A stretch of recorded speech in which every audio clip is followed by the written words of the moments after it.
এই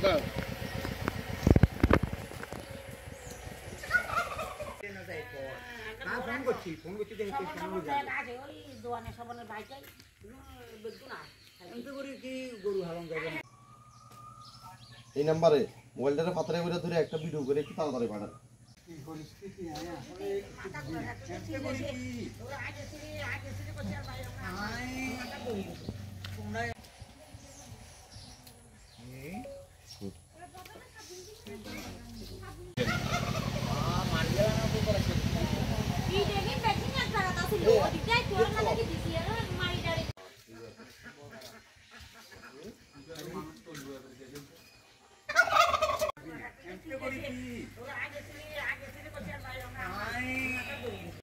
হাতে বরাবর হাতে বুঝের কিছু বুঝেন না গামছা দিয়ে ফেসাই রেখেছিল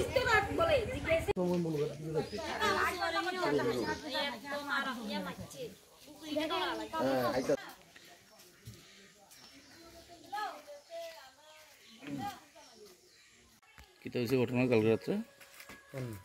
কালকে রাত্রে এরা দুইজন ঘরে ঢুকছে 2:30টার সময়। তারপরে 2:30টার সময় যখন ঘরে ঢুকছে মেজবা ফাইখানাত যাইতো, ফাইখানাত গেছে। বাচ্চা ইয়া লগে আসলে হিয়া ধারে রয়েছে। ইয়া যখন ঘরে ঢুকছে সিটিন মা জিজ্ঞাসা করে দেন এই বাইরে কোন আছে, কাকুরা আছে। মনে করছে হিটি মনে করছে কাকুরা আছে। এইখানে তো কাকুরা টাকুরা কেউ নাই। হিটির বাপ লেফটেনে গেছে, লেফটেন তো যাইতে লাইটিয়া খোলা ছিল, জ্বলছিল। এর পরে আবার সময় দেখে দেন লাইট বন্ধ। হেতে মনে করছে দেন লাইটিয়া কারেন্ট গেছে বই। তারপরে এই হের পরে হাতে হিয়ানতুন দ্বারা ধাইদ্য ভরি আই হাতে হিয়ানে এই ইয়া করছে, চোখ মুখ বান্ধি এলাছে। চোখ মুখ বান্ধি তারপরে হাতের মারছে, মারে মাথার বাগিয়েছে, বুকে এই ভুসি মারছে হেতে। এবারে সেগুনে আজন দরজা খুলি বাড়েছি আর হেতে ধার্য ভরি এরিয়ায় চিত্ত হয়ে রয়েছে, চিতই হয়ে রয়েছে। আমি বাইরে গরুটার ব্যাকসাইন চাইছি, হাতে উড়ি কর দেন আর বাড়ি করে খাচ্ছে, আর বাড়ি করে খাচ্ছে। হাতে মনে করছে দে কি হাতেরে ধরি আর কোনো গরু বার করি গেছে। এই কথা কই হাতেরে শাড়ি দিবার লগে হাতে আই এটা হরে গেছে। হরে যাবার পরে আই গরুঘর ব্যাগান তালাশ করে চাইছি, না দেখ গরুঘর ঠিক আছে। হাতেরে বান্ধি ফিরি হাতে লাশ করি সোরারা গেছে। কয়টার দিকে আছে সোরারা? 2:30টা। তো কয়জন আছে দেখছেন নি? না সেটা তো আমি তো ঘরে আসছিলাম। গরু টরু নিয়ে গেছে নি? না নিতে পারছে না, নিতে পারছে না।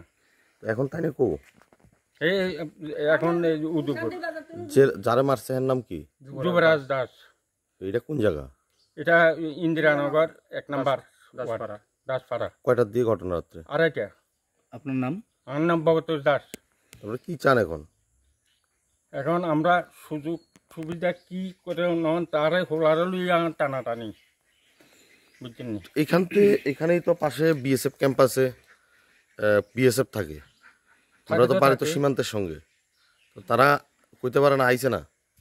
বিএসএফরা আসে না, কেউ আছে না। রাতে ডিউটি থাকেনি বিএসএফ? তারা আমরা তো এদিকে রয়েছি, এটা তারা তো তার কাটার সাথে রয়েছে। আমরা তো এটার খবর আর জানি না। এই বিষয়ে পুলিশে জানাইছেন নি? না এটা এখন জ্বালানি। প্রায় দিনে